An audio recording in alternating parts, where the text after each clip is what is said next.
हिमालय के किसी सरोवर में कभी एक दानव केकड़ा निवास करता था। उसका सबसे प्रिय आहार हाथी थे। जब भी हाथी के झुंड उस सरोवर में पानी पीने अथवा जल क्रीड़ा के लिए आते, तो उनमें से एक को वह अपना आहार अवश्य बनाता।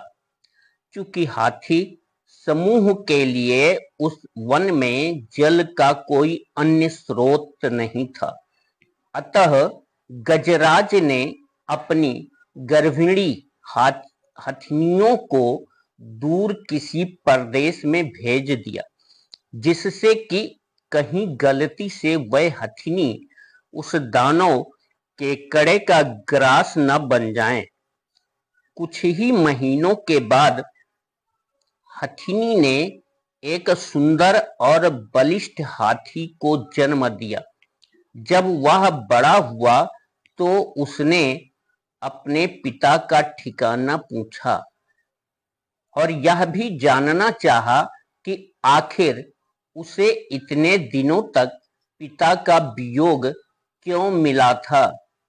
जब उसने सारी बातें जान ली तो वह माता की आज्ञा लेकर अपने पिता से मिलने हिमालय के उसी वन में आ पहुंचा।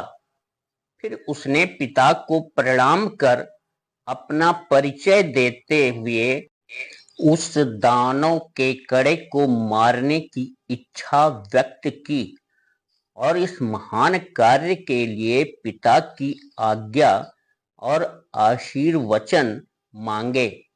पिता ने पहले तो उसकी याचना ठुकरा दी, किंतु बार बार अनुरोध से उसने अपने पुत्र को पराक्रम दिखाने का अवसर दे ही दिया।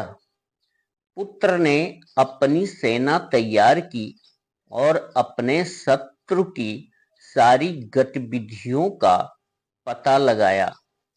तब उसे यह विदित हुआ कि वह केकड़ा हाथियों को तभी पकड़ता था जब वह सरोवर से लौटने लगते थे, और लौटने वालों में भी वह उसी हाथी को पकड़ता जो सबसे अंत में बाहर आते थे। सूचनाओं के अनुकूल उसने अपनी योजना बनाई और अपने साथियों के साथ सरोवर में पानी पीने के लिए प्रवेश किया। उन साथियों में उसकी प्रेयसी भी थी। जब सारे हाथी सरोवर से बाहर निकलने लगे तो वह जानबूझकर सबसे पीछे रह गया। तभी केकड़े ने उचित अवसर पर उसके पिछले पैर को इस प्रकार पकड़ा जैसे एक लुहार लोहे का एक पिंड को अपने चिमटे से पकड़ता है। हाथी ने जब अपना पैर खींचना चाहा तो वह टस से मस भी न हुआ। घबराकर हाथी ने चिंघाड़ना शुरू किया, जिसे सुनकर हाथियों में भगदड़ मच गई। वह उसकी मदद को न आकर इधर उधर भाग खड़े हुए। हाथी ने अपनी प्रेयसी को पुकारा और उससे सहायता मांगी। प्रेयसी हाथी को सच्चे दिल से प्यार करती थी। तत्काल अपने प्रेमी को छुड़ाने के लिए उसके पास आई और केकड़े से कहा, तू है एक बहादुर केकड़ा, नहीं है तेरे जैसा कोई दूसरा। हो गंगा या नर्मदा, नहीं है शक्तिशाली तेरे जैसा कोई बंदा। मादा हाथी की प्यार भरी बातों से प्रसन्न हो केकड़े ने अपनी पकड़ ढीली कर दी। तभी हाथी ने प्रसन्नता भरी चिंगाड़ लगाई, जिसे सुनकर सारे हाथी इकट्ठे होकर उस केकड़े को ढकेलते हुए तट पर ले आए और पैरों से कुचल कुचल कर उसकी चटनी बना दिया।